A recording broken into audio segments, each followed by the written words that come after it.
Skastakli, ang tinaguriang Chris Brown ng Pinas. It's your boy, Skastakli. Ang tinaguriang Chris Brown ng Pinas. Hell yeah, that's me.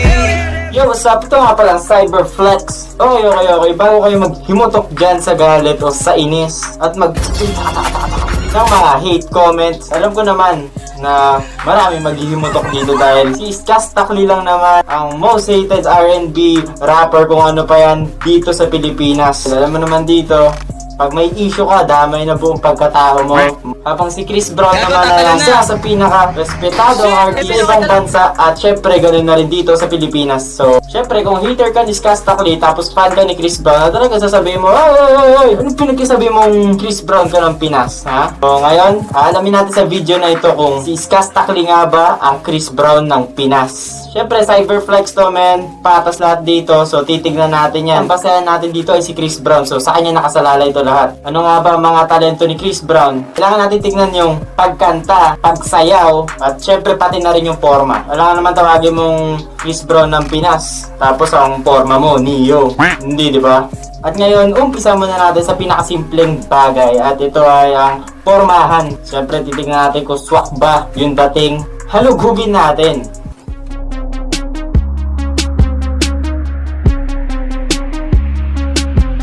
Mahalata mo naman, no? Kahit medyo payat si Skastakli, hindi medyo, payat talaga. Makikita natin na pareho yung swag, pareho yung dating. Malalaman mo agad talaga na fan siya ni Chris Brown. Kuha niya yun, swak siya doon, man. Pangalawa, dito naman tayo sa boses. Oh, won't you stay with me? Cause I bought your new weave. And baby, God can never make two. Yo, ulitin ko lang, hindi natin titignan dito kung magka-boses ba talaga sila. Hindi yung boses, kundi yung estilo, okay? Hindi impersonator si Skastakli para tignan natin yung boses kung magkahawig sila. Hindi ganun tumingin.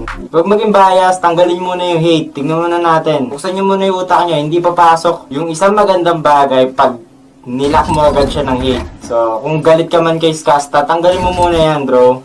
Talent lang muna pag-uusapan natin. Talent lang muna. No issue. Balloons are deflated.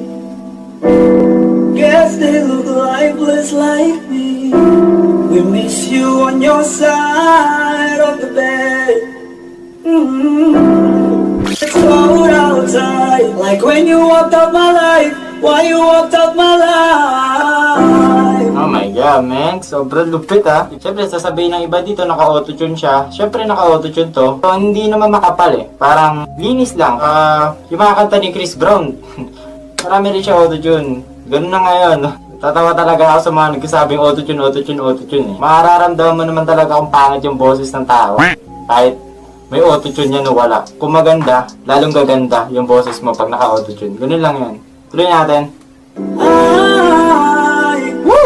Feel like this every time. On these days I feel like you and me. Heartbreak anniversary. Cause I remember every time. On these days I feel like you and me. Heartbreak anniversary. Do you ever think of me? So, yun yung live na boses niya. Para sa akin, okay. Ngayon, tignan naman natin yung recorded version. So, ngayon, ang papakinggan natin na yung kanta niyang Kung Tayo. Kaka-release lang nito, no? Pero million views na agad.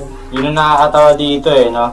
Si Skastakli, sobrang dami niyang haters. Pero pag naglabas ng kanta, million views. So, nagtataka ako kung anong ginagawa ng mga haters. Siguro, talagang tagon-tago, talagang parang kumbaga kinikimkim mo na fan ka rin talaga. Di mo lang malabas kasi pag sinabi mong fan ka ni Skastakli, sasabihan kang Jejemon. Yun ang pangit mindset ng Pilipino, eh.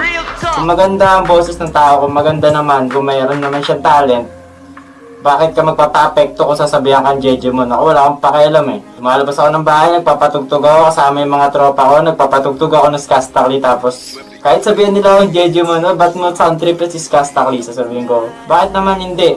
Okay naman yung kanta niya, tayo nyo rin pakinggan. Kayo, kung idol nyo si Skastakli, huwag kayo mahiya, mausgahan. Lalo na kung alam mo naman talagang real artist si Skastakli, no? Ako, alam na alam ko, eh. Etong yung mga kanta niya, siya nagsusulat nito. So, napakalaking bagay nun. Yung ibang singer, yung ibang R&B artist dyan, may mga taga-sulat yun. Siya mismo gumagawa lyrics at saka yung kung paano niya timplahin yung boses niya, kung paano niya gawa ng flow, kung paano siya tumuno sa kanta. Napakahirap kaya gumawa ng hit. So, siya, puta, parang kada month kanyang gumawa ng hit eh. Ang hirap nun. Yung isang artist, talagang meron niya tinatawag na one hit wonder eh. Isang hit lang tapos lahat ng kanta niya hindi na nakuha ng masa. Si Skastakli talagang grabe, ibang klase. Hit by hit by hit by hit, di ba? Punta na tayo dito sa medyo last part. Tingnan natin yung birit niya agad. Di ba? Yung sayangin yung oras niyo, di ba? Kung tayo talaga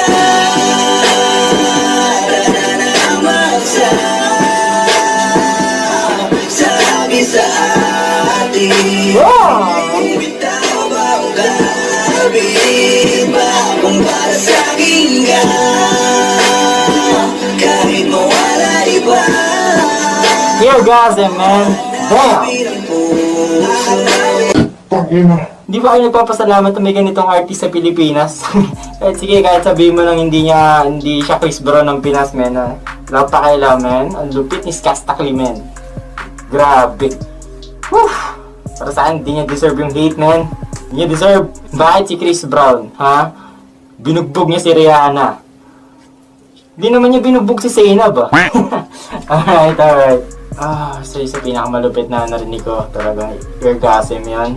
Napasalamat talaga ako na tinanggal ko yung hate. Kasi kung nag-hate ka, tayo na sayang, hindi mo nalaman kung gaano kagaling si Skasta.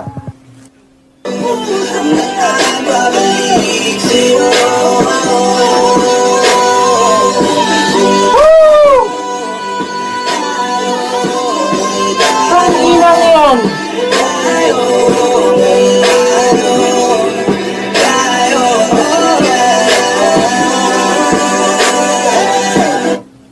Grabe. So yun, para sa akin, forma check, boses check, Chris Brown ng Pinas. Pero ngayon, dito na tayo magkakatalo. Pinakamahirap na part. Minsan, kaya mong pumorma ng Chris Brown. Minsan, kaya mong kumanta like Chris Brown. Pero, mahirap gayahin ang galaw ni Chris Brown, man. Alam naman natin lahat kung gaano kagaling si Chris Brown, man. Yan sa pinaka-idol ko pagdating sa sayawan, sa pati sila ni Jason Derulo. Lupit niyan, men. Unang kita ko dati kay Skastakli sumayaw eh. Nakita ko dati kasi napanood ko na to ng live. Sabi ko, men, para siyang tikling, para siyang bulate lang. Hindi siya ganun kagaling sumayaw. Pero ngayon, naglabas siya ng bagong music video. So, syempre, dahil alam mo naman, patas si Cyberflex, hindi tayo humuhusga ng galing sa past. Tignan natin kung may in-improve siya ngayon at kung yun, dito na talaga magkakatalo. So ito, papanoorin natin yung bago niyang kanta, Skastakli, Dance With You, Fit Yuri Dope. Yun na.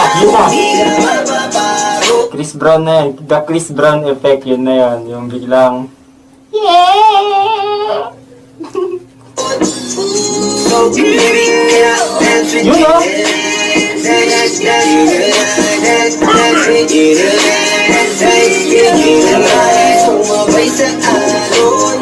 Swag! Nakakatayin niyo ba yung mga ganyang forma? Chris Brown na Chris Brown yan, man.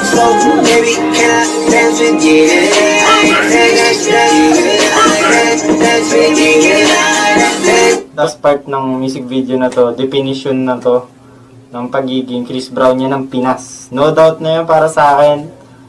Vibe, music video, yung swag, yung forma, except dun sa white hair niya. So yun, tapos yung boses, yung dance, okay, nag-improve siya, hindi na siya mukhang bulate. So siguro mapapayo ko na lang kay Skastakli, magpataba ka ng konti. So, pero kung hindi ka naman tabahin, hindi mo naman kailangan pilitin eh. One and only Skastakli ka lang naman. At sabihin na natin self-proclaim si Skastas, pero lokohan na to kung hindi kayo mag-agree na hindi nyo naramdaman yung pagka-Chris Brown niya sa music video na yun at sa mga iba ko pang tinalakay na clip. Yun nga, one and only Skastakli. Ito nga pala, Cyberflex. Kung nasa Facebook ka, follow our page, at kung nasa YouTube ka naman, subscribe to our YouTube channel.